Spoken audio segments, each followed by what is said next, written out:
Hello everyone, welcome to the channel Adda 3.0. ఇంకెవరైనా subscribe చేసుకోకపోతే తప్పకుండా సబ్స్క్రైబ్ చేసుకోండి. సబ్స్క్రైబ్ చేసుకోవడం మాత్రమే కాకుండా ఎవరైతే కాంపిటేటివ్ ఎగ్జామ్స్కి ప్రిపేర్ అవుతున్నారో వాళ్ళందరికీ షేర్ చేయండి. సో ఇవాళ వచ్చేసి మనం టాపిక్ ఏం చేయబోతున్నామంటే సేమ్ యావరేజ్ టాపిక్లో ఉన్నామండి. మనం యావరేజ్ టాపిక్ చూసుకుందాం. సో ఆల్రెడీ యావరేజ్ టాపిక్ అనేది నేను చేయించాను మీకు. యావరేజ్ టాపిక్ అనేవి ఒక 3 కాన్సెప్ట్స్ 4 కాన్సెప్ట్స్ చేయించాను. సో అవి ఒకసారి జాగ్రత్తగా చూసుకోండి.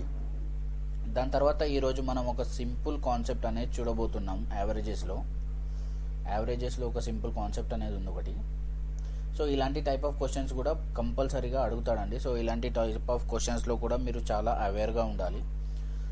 సో నేను కాన్సెప్ట్లోకి వస్తున్నాను. కాన్సెప్ట్ ఏంటంటే యావరేజ్ కనుక మనం చూసుకున్నట్టయితే యావరేజ్ అంటే ఏంటి మనకు అందరికీ తెలిసిన విషయమే. నేను ఫస్ట్లో కూడా చెప్పాను. Some of the observations by number of observations అనేది వేసుకుంటే మనకు యావరేజ్ అనేది వచ్చేస్తుంది. సో యావరేజెస్ అంటే ఇంకొక నేమ్ కూడా ఉంది. అంటే ఇంకొక నేమ్ ఇచ్చి కూడా మిమ్మల్ని యావరేజెస్ అని క్వశ్చన్ అడగగలుగుతాడు. సో ఆ నేమ్ ఏంటంటే మీన్ అనే నేమ్ అన్నమాట. సో మీన్ అంటే ఏంటి? యావరేజ్. కాకపోతే మీన్ యాక్చువల్లీ ఇది ఒక వేరే టాపిక్. ఏం టాపిక్ అంటే మీడియన్ మోడ్ అన్న టాపిక్ అన్నమాట. సో ఈ టాపిక్ కూడా నేను మీకు కవర్ చేస్తాను. సో ఇక్కడ మీన్ అంటే ఏంటి? యావరేజ్ అన్నమాట. సో ఇక్కడ మీన్ ఒకసారి చూసుకుందాం మీన్ ఎలా చేయాలో. ఎప్పుడైతే యావరేజ్లో ఎగ్జాంపుల్ గ్రూప్ డి ఆర్ఆర్బిలో గ్రూప్ డిలో గనక చూసుకున్నట్టయితే ఇంత సింపుల్ ఫార్మాట్లో క్వశ్చన్స్ అడుగుతాడంటే ఈజీగా క్వశ్చన్ చూసేసి డైరెక్ట్ ఆన్సర్ టిక్ చేసుకోవచ్చు అండి. పెన్ను కూడా అవసరం ఉండదు. సో ఇక్కడ వచ్చేసి ఈ యావరేజ్ అనేది క్వశ్చన్ ఎలా ఉంటుందంటే ఎగ్జాంపుల్ తీసుకుంటున్నాను నేను. ఒక ఎగ్జాంపుల్ ఎగ్జాంపుల్ ఏంటంటే ఒక అబ్జర్వేషన్ తీసుకుంటున్నాను. ఫస్ట్ అబ్జర్వేషన్ ఏంటి? 1 2 3 4 5 అనే అబ్జర్వేషన్స్ తీసుకుంటున్నాను. 5 అబ్జర్వేషన్స్ తీసుకుంటున్నాను. సో ఇక్కడ క్వశ్చన్ ఏంటంటే what is the average of 5 observations. So observations ఏంటి? 1 2 3 4 5 అనేవి ఒక 5 అబ్జర్వేషన్స్. సో ఈ అబ్జర్వేషన్ని కనుక మీరు జాగ్రత్తగా చూసుకుంటే ఇది ఏ ఫార్మాట్లో ఉంది? సిరీస్ ఫార్మాట్లో ఉంది. అంటే ఒక దాని తర్వాత ఒకటి వస్తున్నాయి అన్నమాట. సో ఈ సిరీస్ ఫార్మాట్ అబ్జర్వేషన్స్ ఎప్పుడైతే మీరు సిరీస్ ఫార్మాట్ చూస్తారో అప్పుడు డైరెక్ట్గా మనం మీన్ రాసేసుకోవచ్చు. సో ఏ విధంగా రాసేసుకోవచ్చు అంటే ఎగ్జాంపుల్ ఇంకొక అబ్జర్వేషన్ తీసుకుందాం మనం. సో అబ్జర్వేషన్ ఏంటంటే 1 2 3 4 అన్నమాట. సో ఈ అబ్జర్వేషన్ చూసుకుంటే మనకి ఎన్ని అబ్జర్వేషన్స్ ఉన్నాయి? ఇక్కడ 4. సో ఈ ఫార్మాట్ కూడా ఎలా ఉంది? సిరీస్ ఫార్మాట్లో ఉంది. అంటే ఒక దాని తర్వాత ఒకటి వెళ్తున్నాయి అన్నమాట. సో ఇక్కడ ఎన్ని అబ్జర్వేషన్స్ ఉన్నాయి? 5. సో 5 ఏంటి? ఆడ్ నంబర్ అబ్జర్వేషన్స్ అన్నమాట. ఆడ్. సో ఇక్కడ 4 ఉన్నాయి కాబట్టి ఇవి ఈవెన్ నంబర్ అబ్జర్వేషన్స్ అన్నమాట. సో ఇక్కడ మనం ఈ observations number of odd observations వచ్చినప్పుడు ఫస్ట్ కాన్సెప్ట్లో 3 4 5 అనే అబ్జర్వేషన్స్ ఉన్నాయి. నంబర్ ఆఫ్ ఆడ్ అబ్జర్వేషన్స్ ఉన్నప్పుడు సో ఫస్ట్ది లాస్ట్ది ఇలా క్యాన్సిలేషన్ చేసుకున్న తర్వాత మనకి మిగిలినది ఏదైతే ఉంటుందో అంటే మిగిలిన నంబర్ ఏదైతే నంబర్ ఉంటుందో అది డైరెక్ట్గా మనం మీన్ అని అనుకోవచ్చు అన్నమాట. సో మీన్ అంటే ఏంటి? నేను మీకు ఇదివరకే చెప్పాను. మీన్ అంటే ఆల్రెడీ యావరేజ్ అనమాట. సో ఇక్కడ డైరెక్ట్గా మీరు యావరేజ్ అనేది ఈ విధంగా మీరు ఇది చూసుకొని ఇలా చేసేసుకుంటే మీకు యావరేజ్ అనేది వస్తుంది. సో ఇక్కడ ఈ ఫార్ములా అనేది మీరు వాడనవసరం లేదు. దీని తర్వాత అదే కాన్సెప్ట్ మనం ఈవెన్లో గనక చూసుకున్నట్టయితే ఈవెన్లో అబ్జర్వేషన్స్ ఏమేమి ఇచ్చాను మీకు? 1 2 3 4 అనే అబ్జర్వేషన్స్ ఇచ్చాను. సో ఇక్కడ మనకి యావరేజ్ అనేది ఏమవుతుంది? సో ఇక్కడ చూసుకుందాం. ఇక్కడ ఇది క్యాన్సిల్ చేసుకొని దాని తర్వాత మిగిలిన నంబర్ ఏది లేదు. కానీ ఈ రెండింటి మధ్యన మిడిల్ టర్మ్ అంటే ఈ రెండింటి మధ్యన మిడిల్ టర్మ్ ఏదైతే ఉంటుందో అది వచ్చేసి మన యావరేజ్ అవుతుంది అన్నమాట. సో ఇక్కడ మిడిల్ టర్మ్ ఎంత అవుతుంది మనకి 2.5 అనేది. సో ఈ 2.5 ఏంటి మనకి ఇందులో వచ్చిన మీన్ అన్నమాట. సో ఈ ప్రకారంగా వీటిని పట్టేసుకొని ఒక క్వశ్చన్ అడుగుతాను. క్వశ్చన్ ఏ ఫార్మాట్లో అవుతుందంటే if the observations of if the mean of the observations of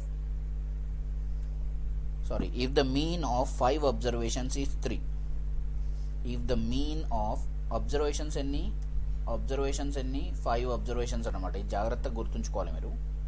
so mean of 5 observations is 3. So average ఎంత 3 అనేది ఇచ్చేసాడు ఆల్రెడీ.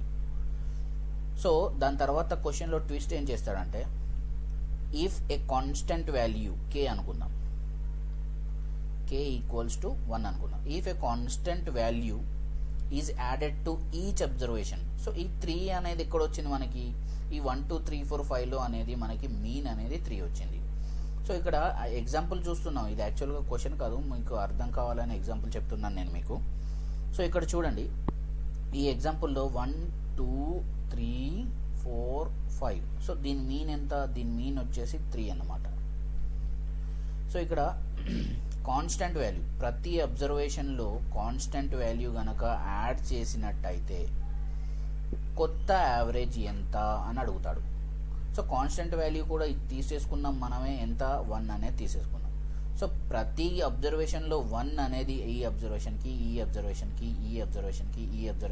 1 అనేది యాడ్ చేసుకుంటూ వెళ్తే మనకి వచ్చేసి కొత్త అబ్జర్వేషన్స్ అనేవి వస్తాయన్నమాట. సో కొత్త అబ్జర్వేషన్స్ ఏమేమి వస్తాయి చూసుకోండి ఒకసారి. 2 3 4 5 6 అనే అబ్జర్వేషన్స్ వస్తాయి. ఎందుకు 1 + 1 చేసాం కాబట్టి 2 వచ్చింది, 1 + 2 చేసాం కాబట్టి 3 వచ్చింది. సో ఇలా ఈ విధంగా ఈ సిరీస్ వెళ్తుందన్నమాట.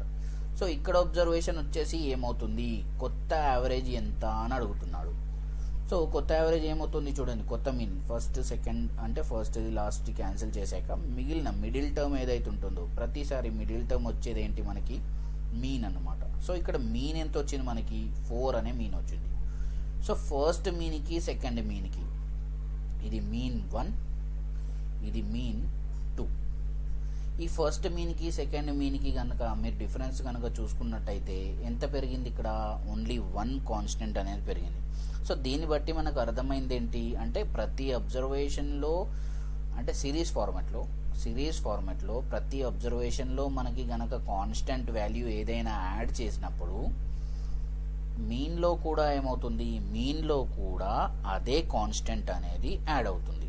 సో ఈ కాన్సెప్ట్ మీకు అర్థమైందని నేను అనుకుంటున్నాను. సో దీని ప్రకారంగా నేను మీకు ఒక 2 క్వశ్చన్స్ చేయించబోతున్నాను. 2 క్వశ్చన్స్ తర్వాత మనం ఎర్రర్స్ చేసుకోబోతున్నాం. ఎర్రర్స్లో కూడా ఒక 2 క్వశ్చన్స్ చేయించబోతున్నాను. సో మీరు ఈ వీడియో చూస్తూనే ఉండండి. సో ఈ ఎర్రర్స్ అనేవి చాలా ఇంపార్టెంట్. ఈ ఎర్రర్స్ ఒకసారి చూసుకున్నారంటే మీకు ఇంకా తిరుగులేదండి. యావరేజెస్లో టోటల్ కాన్సెప్ట్స్ అన్ని క్లియర్ చేయించాను.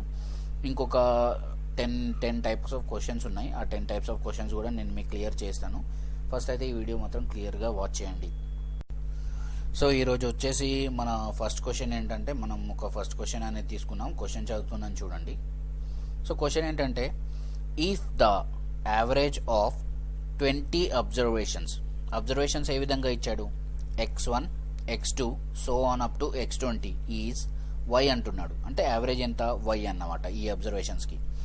Then average of x1 minus 101 comma x2 minus 101 comma x3 minus 101 so on up to x20 minus 101 is. So ఈ క్వశ్చన్కి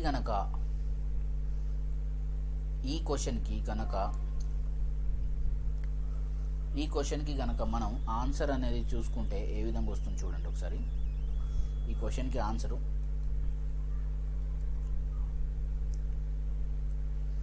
అబ్జర్వేషన్స్ ఏమేమి ఇచ్చాడు చూడండి ఒకసారి. అబ్జర్వేషన్స్ వచ్చేసి x1 x2 సో ఆన్ ఇచ్చి x20 వరకు ఇచ్చాడు. సో ఇందులో యావరేజ్ ఎంత, ఇందులో యావరేజ్ వచ్చేసి y వచ్చింది. దాని తర్వాత ఇంకొక అబ్జర్వేషన్ అనేది ఇచ్చాడు, x1 minus 101 x2 minus 101 so on అనుకొని x20 మైనస్ 101 101 అనేది అబ్జర్వేషన్ ఇచ్చాడనమాట. సో దీనికి యావరేజ్ ఎంత అని అడుగుతున్నాడు. సో ఇంతకుముందు మనం ఆల్రెడీ ఒక కాన్సెప్ట్ అనేది నేర్చుకున్నాం, ఏంటంటే ఎప్పుడైతే ఒక సిరీస్ ఫార్మాట్లో, ఎప్పుడైతే ఇప్పుడు ఈ సిరీస్ ఎలా ఉంది 1 2 3 4 5 అప్ టు 20 ఉంది. సో ఎప్పుడైతే ఈ సిరీస్ ఫార్మాట్లో కాన్స్టెంట్ వాల్యూ యాడ్ అయినా, కాన్స్టెంట్ వాల్యూ సబ్ట్రాక్ట్ అయినా, అంటే తీసేసినా యాడ్ చేసినా, ఆ కాన్స్టెంట్ వాల్యూ ఏమవుతుందంటే ఫస్ట్ ఉన్న మీన్లో లేదా యావరేజ్లో, ఫస్ట్గా ఉన్న యావరేజ్లో ఏమవుతుంది, అదే కాన్స్టెంట్ వాల్యూ యాడ్ అవుతుంది, లేకపోతే అదే కాన్స్టెంట్ వాల్యూ అనేది సబ్ట్రాక్ట్ అవుతుంది అన్నమాట. సో ఇక్కడ 101 అనే వాల్యూ అనేది ఏమవుతుందంటే ప్రతి అబ్జర్వేషన్ నుండి సబ్ట్రాక్ట్ చేస్తున్నాడు కాబట్టి మనకి ఫస్ట్గా ఉన్న మీన్లో నుండి ఏమవుతుంది, ఫస్ట్గా ఉన్న మీన్లో నుండి అదే కాన్స్టెంట్ వాల్యూ అనేది మైనస్ అవుతుంది అన్నమాట. సో ఇక్కడ వచ్చేసి మన కొత్త యావరేజ్ ఎంత, మన యావరేజ్ వచ్చేసి y మైనస్ 101 అనేది ఆన్సర్ అన్నమాట ఈ టైప్ ఆఫ్ క్వశ్చన్కి. సో అదేవిధంగా మనం ఒక సెకండ్ క్వశ్చన్ చూసుకుంటున్నాం ఇప్పుడు. సో క్వశ్చన్ ఏంటంటే, if the mean of 4 observations is 20 when a constant c is added, when a constant c is added to each observation, the mean becomes 22. The value of c is what? So ఇక్కడ ఏం చేశాడు, ఇక్కడ చూడండి, ఇక్కడ కాస్త క్వశ్చన్ని కాస్త twist చేశాడు. ఏం లేదు ఇక్కడ. సో ఒక కొన్ని అబ్జర్వేషన్స్ తీసుకున్నాడు, అంటే 4 అబ్జర్వేషన్స్ తీసుకున్నాడు. సో మనం ఈజీగా అనుకుందాం, అంటే XYZ A. సో ఈ యొక్క 4 అబ్జర్వేషన్స్ అనుకుందాం. ఇక్కడ వీటికి ఈ 4 అబ్జర్వేషన్స్కి మీన్ ఎంత ఇచ్చాడు, మీన్ వచ్చేసి 20 ఇచ్చాడు, రైట్. సో ఈ మీన్ వచ్చేసి 20 ఉందండి. దీని తర్వాత క్వశ్చన్లో ఏం అడుగుతున్నాడు చూడండి ఒకసారి. When a constant C is added to each observation, అంటే ప్రతి అబ్జర్వేషన్కి ఒక కాన్స్టెంట్ అనేది యాడ్ చేశాడు. ఎంత, సి అనేది యాడ్ చేశాడు అనమాట. అది నంబర్ ఎంత, వాల్యూ ఎంత మనకి కరెక్ట్గా ఎగ్జాక్ట్గా తెలియదు. ఇది యాడ్ చేసిన తర్వాత వచ్చిన అబ్జర్వేషన్స్ ప్రకారంగా, అంటే యాడ్ చేసిన తర్వాత వచ్చిన అబ్జర్వేషన్స్ ప్రకారంగా గనక మనం మీన్ యావరేజ్ అనేది చూసుకుంటే మాత్రం 22 అనేది అయిపోయింది. సో ఈ వాల్యూ ఆఫ్ సి ఎంత, ఈ వాల్యూ సి వాల్యూ ఎంత అని అడుగుతున్నాడు. సో ఇక్కడ ఎంత వాల్యూ పెరిగింది యావరేజ్లో, యావరేజ్లో వచ్చేసి 2 యూనిట్ వాల్యూ పెరిగింది. యావరేజ్లో వచ్చేసి ఏమైందండి, 2 యూనిట్ వాల్యూ అనేది పెరిగింది. సో ఈ 2 యూనిట్ వాల్యూ ఏంటి, ఈ 2 యూనిట్ వాల్యూ యాక్చువల్గా కాన్స్టెంట్ వాల్యూ ప్రతి అబ్జర్వేషన్కి యాడ్ చేసిన వాల్యూ అనమాట. ప్రతి అబ్జర్వేషన్కి ఏ కాన్స్టెంట్ వాల్యూ అయితే యాడ్ చేసామో ఆ వాల్యూ అనేది ప్లస్ 2 అనమాట. సో ఇక్కడ వచ్చేసి వాల్యూ ఆఫ్ సి ఎంత, C is equal to plus 2 not minus 2. Addition చేసాం కాబట్టి ఇక్కడ ప్లస్ 2 వేసుకోవాలి. అడిషన్ సబ్ట్రాక్ట్ చేసుకుంటే మాత్రం మనం మైనస్ 2 అనేది వేసుకుంటే సరిపోతుంది. సో దీని తర్వాత నేను నెక్స్ట్ క్వశ్చన్ చదవబోతున్నాను. సో నెక్స్ట్ క్వశ్చన్ మాత్రం ఇప్పుడు ఎర్రర్స్ చెప్పబోతున్నాను మీకు. సో ఈ ఎర్రర్స్ మాత్రం మీరు చాలా జాగ్రత్తగా గమనించండి. ఎర్రర్స్ చాలా మటుకు ఎర్రర్స్ అడుగుతాడు కంపల్సరీగా, యావరేజ్లో ఎర్రర్స్ అడుగుతాడు. సో ఏదైనా టాపిక్ నేర్చుకుంటే మాత్రం ఆ టాపిక్ కంప్లీట్గా నేర్చుకోండి. ముక్కలుగా నేర్చుకుంటే మాత్రం మీరు ఎగ్జామ్లో మాత్రం ఖచ్చితంగా స్కోర్ చేయలేరు. సో మీరు ఏదైనా టాపిక్ నేర్చుకుంటే మాత్రం కంప్లీట్గా నేర్చుకోండి. నేను ఏదైతే టాపిక్ చేస్తున్నానో మీకు కంప్లీట్ టాపిక్ చేయిస్తున్నానండి. సో ముక్కలుగా కూడా చేయించడం లేదు మీకు. సో మీరు కంప్లీట్ టాపిక్ అనేది నేర్చుకోవడానికి ప్రయత్నించండి. సో నెక్స్ట్ క్వశ్చన్ చదువుతున్నాను చూడండి. నెక్స్ట్ క్వశ్చన్ ఏంటంటే, the average of the marks obtained in maths by 5 students is 50. క్వశ్చన్లో కండిషన్ ఏమి ఇచ్చాడు చూడండి. క్వశ్చన్లో కండిషన్ ఏమి ఇచ్చాడు, the average marks, the average of marks obtained in mathematics subject by 5 students. అంటే నెంబర్ ఆఫ్ స్టూడెంట్స్ ఎంత, number of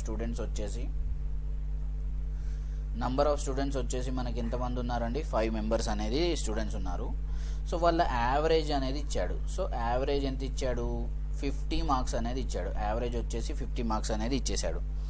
so later it was realised, అంటే ఇక్కడ ఒక ఎర్రర్ వచ్చిందనమాట. Later it was realised that the marks obtained by 1 student was 84 though it was originally 48.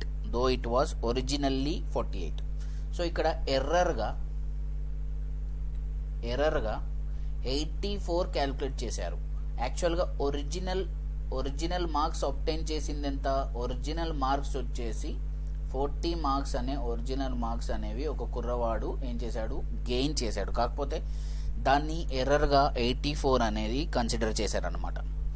So ఇప్పుడు మనల్ని ఏమంటున్నాడంటే క్వశ్చన్లో ఫైండ్ ద కరెక్ట్ యావరేజ్.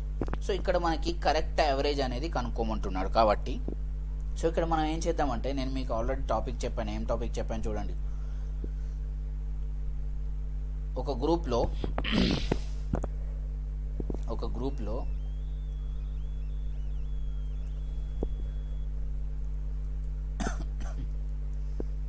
గ్రూప్లో ఎంతమంది ఉన్నారండి? ఒక గ్రూప్లో 5 మెంబర్స్ అనేది ఉన్నారు. సో ఈ 5 మెంబర్స్ని నేను ఇలా రాస్తున్నాను. సో వాళ్ళ యావరేజ్ వచ్చేసి ఎంత ఉంది? వాళ్ళ యావరేజ్ వచ్చేసి 50 మార్క్స్ ఉందండి, రైట్? సో ఈ యావరేజ్ ఎప్పుడైతే ఒక స్టూడెంట్ మార్క్స్ ఎర్రర్గా, అంటే ఆల్రెడీ అతను స్కోర్ చేసింది ఎంత? 48. ఇక్కడ 40 పడింది ఏంటి? 48, సారీ ఇట్ ఈస్ 48. సో అతను స్కోర్ చేసింది ఎంత? 48 మార్క్స్ అనేది స్కోర్ చేశాడు. కాకపోతే అది కన్సిడర్ ఎంత చేశారు? 84.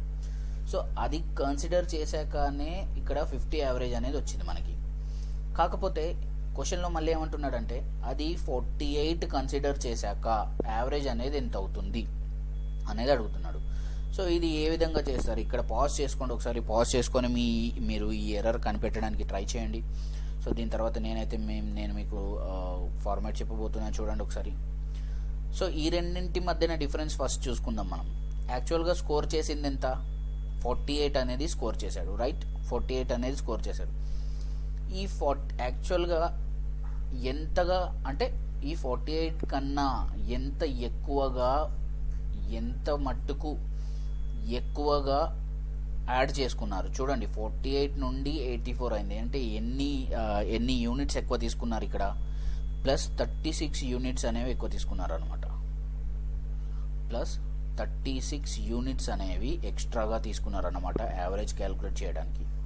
సో ఈ 36 యూనిట్స్ అనేది, ఈ ప్లస్ 36 యూనిట్స్ అనేది ఎంతమందిలో డివైడ్ అయింది? 5 మెంబర్స్లో డివైడ్ అయింది. నేను మీకు ఒక కాన్సెప్ట్ చెప్పాను. ఈ కాన్సెప్ట్ అనేది ఫస్ట్ స్టార్టింగ్లోనే చెప్పాను నేను మీకు. సో ఈ ప్లస్ 36 అనేది ఎంతమందిలో డివైడ్ అయింది? 5 మెంబర్స్లో డివైడ్ అయింది. సో ఇప్పుడు మనకు ఒరిజినల్గా యావరేజ్ కావాలి కాబట్టి ఈ 36 ఎక్స్ట్రా ఏదైతే క్యాల్కులేట్ చేశారో ఆ ఎక్స్ట్రా అనేది టోటల్గా మైనస్ చేయాలి. సో ఇప్పుడు ఇక్కడ చూసుకోండి, ఆ మైనస్ ఎలా చేయాలి అంటే, ఈ 36 అనేది ఎంత మందిలో డిస్ట్రిబ్యూట్ అయింది? ఈ 36 అనేది 5 మెంబర్స్లో డిస్ట్రిబ్యూట్ అయింది. కాబట్టి ఈ 36 అనేది 5 మెంబర్స్లో డిస్ట్రిబ్యూట్ అనేది అయింది. కాబట్టి ఒక్కొక్కరికి తలకు ఎన్ని మార్క్స్ డిస్ట్రిబ్యూట్ అయ్యాయో మనకు తెలిస్తే సరిపోతుంది. సో ఒక్కొక్కరికి ఎన్ని డిస్ట్రిబ్యూట్ అయ్యాయండి? 7.2 మార్క్స్ అనేవి డిస్ట్రిబ్యూట్ అయ్యాయి. సో ఈ 7.2 ఒక్కొక్కరికి డిస్ట్రిబ్యూట్ అయ్యాయి అంటే ఈ మార్క్స్ ఏవైతున్నాయో 7.2 అవి గనక మనం యావరేజ్లో నుండి మైనస్ చేసేసుకుంటే మనకి ఒరిజినల్ యావరేజ్ అనేది వస్తుందన్నమాట. సో ఇక్కడ 50 మైనస్ 7.2 గనక చేసుకున్నట్టయితే 50 మైనస్ 7.2 గనక చేసుకున్నట్టయితే మనకు యావరేజ్ వచ్చేసి 42 పాయింట్ అనేది కొత్త యావరేజ్ మార్క్స్ అన్నమాట. ఒరిజినల్ యావరేజ్ మార్క్స్ అంటే ఎప్పుడు 48 అంటే ఆ స్టూడెంట్ 48 మార్క్స్ కన్సిడర్ చేసుకుంటే టోటల్ 5 మెంబర్స్ యావరేజ్ మార్క్స్ ఎంత అవుతుంది? 42.8. మళ్ళీ రాస్తున్నాను, 42.8 మార్క్స్ అనేవి యావరేజ్ మార్క్స్ అన్నమాట. సో ఈ కాన్సెప్ట్ మీరు చాలా జాగ్రత్తగా డీల్ చేయండి. జాగ్రత్తగా డీల్ చేసుకుని నేర్చుకుంటే మాత్రం మీకు టాపిక్ చాలా ఈజీగా అర్థమైపోతుందండి. నేను ఆల్రెడీ 3 టాపిక్స్ చెప్పాను దీని మీద, అది కూడా స్టోరీ రూపంలో చెప్పాను. మీకు అర్థం కావాలి అని స్టోరీ ప్రకారంగా చెప్పుకుంటూ వెళ్ళాను. సో మీరు ఒకసారి జాగ్రత్తగా డీల్ చేసుకోండి, మీకు ఆల్రెడీ అర్థమైపోతుంది. దీని తర్వాత నేను ఇంకో నెక్స్ట్ క్వశ్చన్ చదవబోతున్నాను. ఆ నెక్స్ట్ క్వశ్చన్ వచ్చేసి the mean of 100 items was 46. The mean of 100 items was 46. Later on it was discovered that an item discovered that an item 16 was misread as 61 and another item 43 was misread as 34. It was also found that the number of items was 90 and not 100. Then what is the correct mean? So ఈ క్వశ్చన్ని ఎలా ట్యాకల్ చేసుకోవాలో మీరు ఒకసారి చూసుకోండి. నేనైతే మీకు already చెప్పేస్తున్నాను. ఈ క్వశ్చన్ ఏంటంటే ఒక పని చేద్దాం, ఈ క్వశ్చన్ యాజ్ హోంవర్క్గా తీసుకోండి. మీరు ఈ క్వశ్చన్ నేను ఇవాళ చెప్పను మీకు, ఈ క్వశ్చన్ హోంవర్క్గా తీసుకోండి. ఈ క్వశ్చన్ హోంవర్క్ కనుక మీరు క్లియర్గా చేస్తే మాత్రం ఇంకా మీకు టాపిక్ అర్థమైనట్టే. ఒకసారి టోటల్గా టాపిక్ అనేది క్లియర్ చేసుకోండి. మీకు ఈ క్వశ్చన్ అనేది హోంవర్క్గా తీసుకోండి. సో ఒక జీల్గా తీసుకోండి. అంటే మీకు పక్కగా గవర్నమెంట్ జాబ్ కావాలి అనుకుంటే మాత్రం ఈ హోంవర్క్ మాత్రం తప్పకుండా చేయండి. సో మీకు కనుక నా వీడియోస్ నచ్చినట్టయితే లైక్ చేయండి, షేర్ చేయండి, కామెంట్ చేయండి. Thank you for watching my channel. Thank you a lot.